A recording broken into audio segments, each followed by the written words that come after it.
And welcome back. It's Jason Walter here, and here's your latest housing market update. I'm laughing because it took me 10 times to say that. I don't know why I can't talk today. Anyways, I hope it's not an indication of what this video is going to be like. Anyways, let's talk about the latest housing market update from Redfin. They just posted this on December 1st regarding the latest trends we're seeing right now regarding home prices, housing inventory, price reductions, and of course, much more. And here's the title of their article here. It says, "Home buying demand ticks up as rates continue to decline." Let me know if you guys come into this conclusion based on the data I provided in today's video here. They say here that demand is starting to tick up as rates are starting to decrease, but it says here mortgage purchase applications, in other words, the total number of applications for people submitting loans to buy houses right now increased by 4% from 1 week ago. However, though, compared to 1 year ago, applications to buy houses are down by 41%, according to the Mortgage Bankers Association, or the MBA. And on top of that, this 4% increase compared to 1 week ago is due to an adjustment that the MBA did due to the Thanksgiving holiday. But again, compared to 1 year ago, down by 41%. They also state here that Redfin's home buyer demand index is up by 1.5% from 1 month ago, which is indicating that home buying demand is increasing here. I laugh. Take a look at this. So anyways, look at this graphic here. Here's their demand index over time, which of course is an index which measures requests for home tours and other home buying services by Redfin agents. So they said here that demand index increased compared to 1 month ago, but have a look at this. Their index is down by 20% on a year-over-year basis. And on top of that, for the past 2 weeks, this index has been declining as well. However, what Redfin's looking at is their index right now compared to 1 month ago, up by 1.5%. In any case, have a look at this. The month supply, which is a measure of the balance of supply and demand in our housing market, is calculated by dividing the number of active listings, or the number of houses for sale right now, divided that by the number of closed home sales. So the month supply right now hit 4.1 months during the 4 weeks ended November 27th. So the month supply right now is at 4.1 months. And this is up sharply from the prior 4-week period and the highest level since May of 2020. Additionally, the supply of houses for sale posted its biggest year-over-year increase on record, even as new listings declined by double digits, indicating homes lingered on the market longer during the Thanksgiving week. I tend to talk about this decrease of new listings down by double digits and also this increase of housing supply in my weekly video I make for you guys regarding Realtor.com's latest housing market update. Because we've been seeing double-digit decreases of new listings for over a month. However, active listings or housing supply has been increasing. Therefore, the increase of housing supply is really due to a pullback in home buying demand, and of course, not due to an increase of new listings. In fact, new listings are down by double digits. So it just goes to show how home buying demand is decreasing so much, and that's increasing housing supply. And speaking of declining demand, have a look at this. Among the 50 most populous US metros that Redfin tracks here, home sale prices fell from a year ago in 10 of them. So 10 metros across the United States have negative year-over-year price growth on a year-over-year basis here. So that's pretty remarkable because this means 10 of these 50 most populous metros are reporting decreases in home prices, which of course means that approximately 20% of these most populous metros here are declining compared to 1 year ago. And this is much higher compared to last week because last week they reported only 5 metros had home prices decline compared to 1 year ago. That was in San Francisco, Sacramento, Detroit, San Jose, as well as San Diego.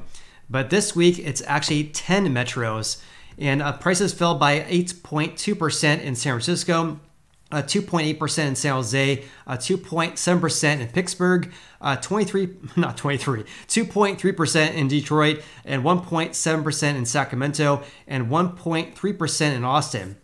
They also declined by less than 1% in Chicago, San Diego, Los Angeles, as well as Philadelphia. This also marks the first time Austin, Texas, as well as Los Angeles have home prices fallen compared to 1 year ago since mid-2019. It's also the first time Chicago prices have fallen since June of 2020. Also, if I had to guess, this number here of 10 is going to increase in the weeks ahead, given the pullback in home buying demand. And of course, time will tell, and I'll definitely keep you posted regarding that. Let's talk about some other trends we're seeing right now. I talked about some leading indicators of home buying demand in my previous video.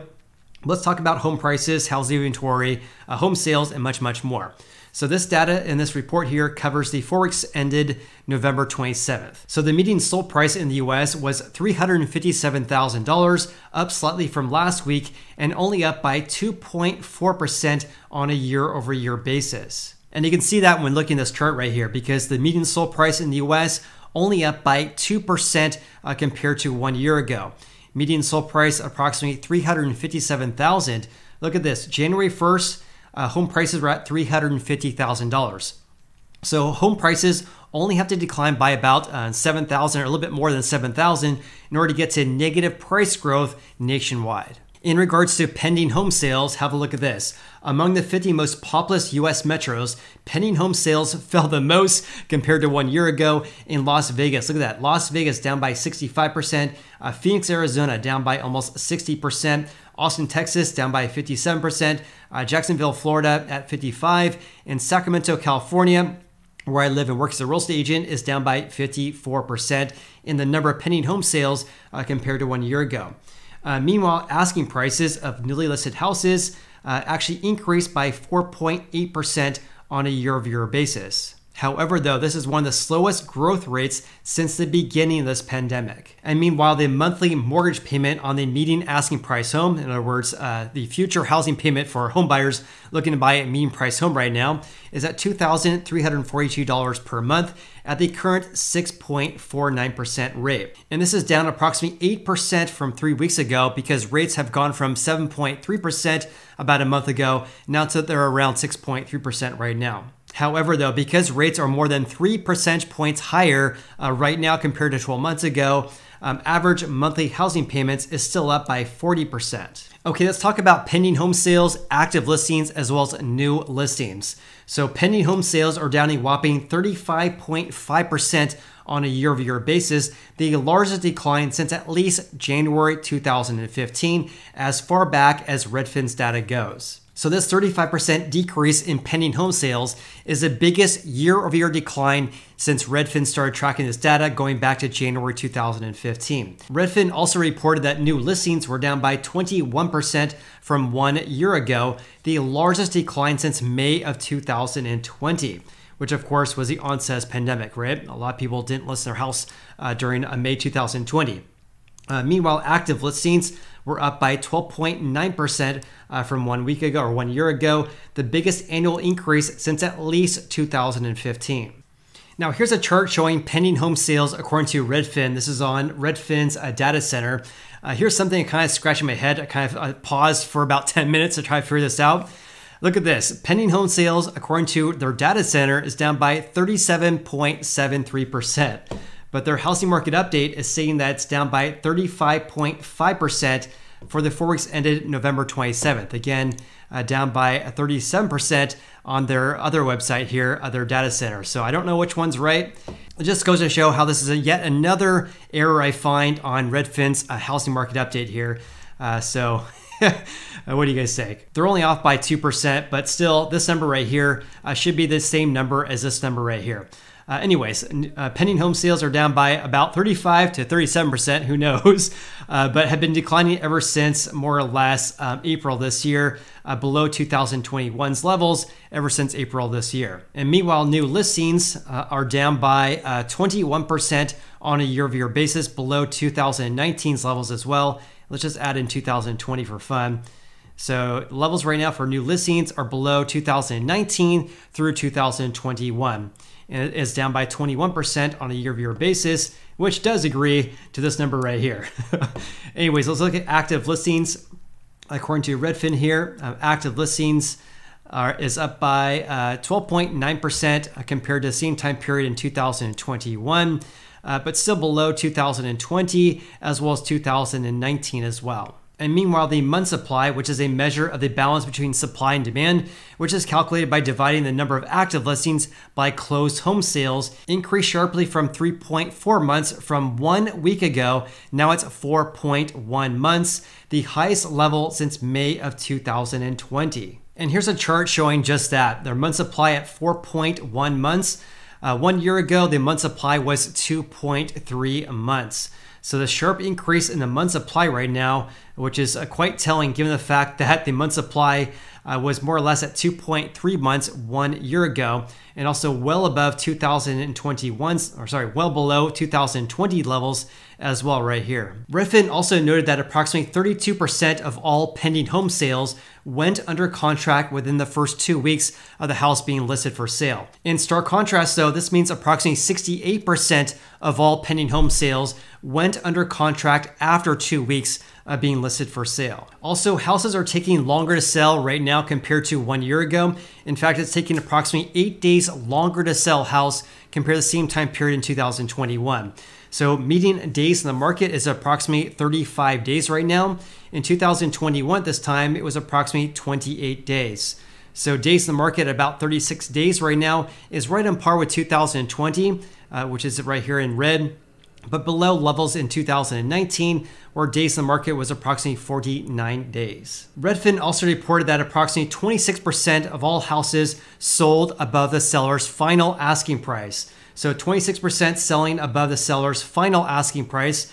Another way to look at this though, this means that approximately 74% sold at or below the seller's final list price. At 62.2% of houses selling over asking though, this is actually below levels in 2020 and also in 2021. Back in 2021, the ratio there was actually over 40%. Now it's only 26%. In regards to price reductions, have a look at this. This is according to altosresearch.com. They're reporting on a national level that the share of price reductions right now is 43%, meaning approximately 4 of every 10 houses listed for sale in the US have already reduced their asking prices. And this is at least a 3-year high, except for right there. But 43% is more or less a 3-year high going back right here to 2021. The ratio there was 27%. And back in 2020, the share of price reductions was about 26% as well. And pre-COVID back in 2019, it was approximately 34%. So the share of price reductions right now at 43% is more or less a 3-year high. Let's also have a look at the average sale price to final asking price ratio. This list ratio right here is based on the final asking price. So this ratio as of right now is 98%, meaning houses selling approximately 2% below the seller's asking price, which is below 2020 as well as 2021. Back in 2021, this time, the ratio was around 100%, meaning on average, houses selling for the asking price. Now they're selling for about 2% below. Also look at this because back in the spring months, more or less, what was this, April and May of this year, the ratio was about 103%. So going back to the 4 weeks ended May 15th, houses on average during that time frame were selling about 3% over the asking price on average. Now they're selling for about 2% below on average. And with that said, please comment below with your biggest takeaways from today's video. Also, if you guys got any value of this video whatsoever, then please hit the like button and greatly appreciate that. Hope you guys have an awesome day and look forward to seeing you on the next video.